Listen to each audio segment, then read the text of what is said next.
Kembali di Perempuan Bicara, kita masih bahas topik kita malam ini, korupsi mendarah daging, perlukah koruptor dilabeli maling? Saya terketuk juga nih dengan ucapannya Ibu Husnul tadi di akhir segmen pertama yang mengatakan ini label penting, tapi udahlah saya udah nggak percaya sama pengadilan dan KPK. Sebelum saya ke Bu Irma, kenapa?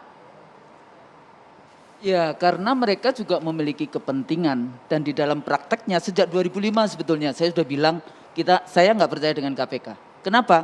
Karena KPK itu sebetulnya second track institution. Jadi sebenarnya institusinya kan pengadilan yang ya. Struktur pengadilan biasa, Ya. tapi kita bikin KPK. Dan ternyata juga di dalam proses itu waktu itu waktu saya KPU kita bawa satu pasal 53 ke Mahkamah Konstitusi. Karena kalau seseorang ditangkap oleh KPK, dia dianggap tersangka, pasti terdakwa, pasti terpidana, dan dia dipenjara. Sementara kalau kasus yang sama korupsi dengan pengadilan yang biasa, kalau dia tersangka belum tentu terpidana, kalau terpidana belum tentu, apalagi ya yang seperti itu. Dan ada SP3. Jadi proses-proses yang dipertontonkan oleh KPK sampai hari ini menurut saya banyak masalah. Contoh misalnya KPK lebih tertarik dengan misalnya DPRD yang korupsinya misalnya 12 juta setengah atau 50 juta yang waktu itu pertama kali yang dari Sumatera Barat. Tapi pada saat yang sama ada koruptor sejati yang sampai 35 triliun nggak diapa-apain. Jadi ada koruptor sejati, ada yang dikoruptorkan. Nah di sini letaknya hati-hati, KPK sering terjebak menjadi alat untuk menghancurkan lawan politik dibandingkan betul-betul untuk menyelesaikan persoalan korupsi di Indonesia. Oke, banyak sudah menahan koruptor tapi tetap tidak dipercaya dan banyak kegagalan menurut Bu Husnul. Ada satu sisi, saya tidak sepakat dengan Bu Husnul terkait masalah bahwa KPK itu menjadi alat politik. Ya, tapi makanya saya ingin tanya dulu alat politik siapa?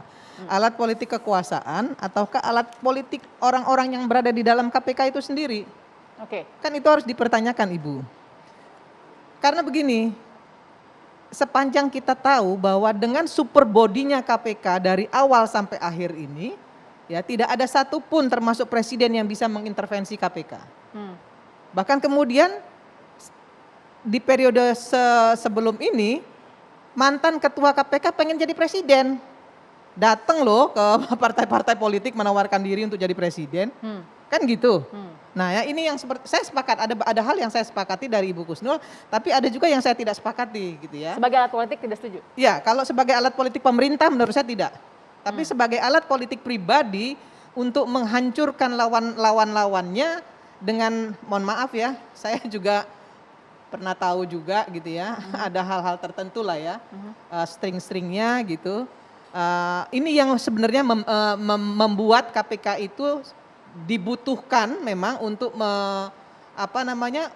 mengendalikan korupsi, tapi juga kita harus hati-hati juga karena dengan super bodinya mereka akhirnya mereka menjadi penguasa di atas negara. Mengendalikan korupsi, bahasa yang tadi direferensikan oleh Ibu Husnul, ada yang 50 juta versus 35 triliun. Itu kalau itu saya sepakat itu dengan Bu Husnul. Maksudnya itu mengendalikan korupsi? Bayangkan Joko Chandra ya kalau nggak salah kemarin dihukum 3,5 tahun. Oke. Iya toh? Oke. Tapi ada ibu-ibu yang mencuri kakao itu dihukum 3 bulan misalnya seperti itu. Itu kan keadilan hukum yang sangat tumpul. Tapi kita juga, saya nggak sepakat juga kalau seperti yang sekarang terjadi, semua persoalan ditimpakan kepada presiden. Jadi presiden harus bertanggung jawab, presiden harus salah gitu kan, itu kan juga nggak boleh gitu. Jadi harus ditempatkan. Mana yang menjadi tanggung jawab yudikatif, mana yang menjadi tanggung jawab presiden atau pemerintah itu harus dibedakan juga. Jadi kita harus memberikan diskursus kepada publik dengan baik untuk soal-soal seperti ini. Oke, Mbak Devi, narasinya kenapa bisa sampai seperti itu mengartikan korupsi mendarah daging, lalu kemudian tadi ada ketidakpercayaan dan ujung-ujungnya label yang akhirnya jadi shield atau benteng dari masyarakat untuk paling tidak protes bahwa ini harus dilabeli. Gini, tes. Pertama yang perlu kita sadari, bicara menguak sebuah kasus korupsi itu pasti butuh proses. Kalau tidak ya namanya fitnah loh. Anda mengatakan bahwa orang lain bersalah, Anda mencuri uang saya, itu kan perlu proses. Nah kalau menurut hemat saya, baik itu KPK, polisi dan sebagainya sudah bekerja dengan sangat keras. Memang KPK kemudian kelihatan menjadi super body karena memang dia hanya mengurusi soal itu. Beda dengan polisi, dari mulai urusan kosmetik sampai korupsi juga diurusi. Padahal dua-duanya punya prestasi yang sama. Tapi yang menarik begini, 3 hari sebelum talk show ini, saya melakukan studi kecil-kecilan. Saya melakukan dialog dengan 15 orang lah, beragam dari segi usia, demografi dan sebagainya. Saya cuma bilang begini, ada 7 kata yang saya bilang dari 7 kata ini menurut Anda apa yang paling penting? Jadi saya sebut 7 kata, ada kebaikan, ada kesabaran, ada keberanian, ada kedermawanan, ada kejujuran, ada kerja keras dan kegigihan.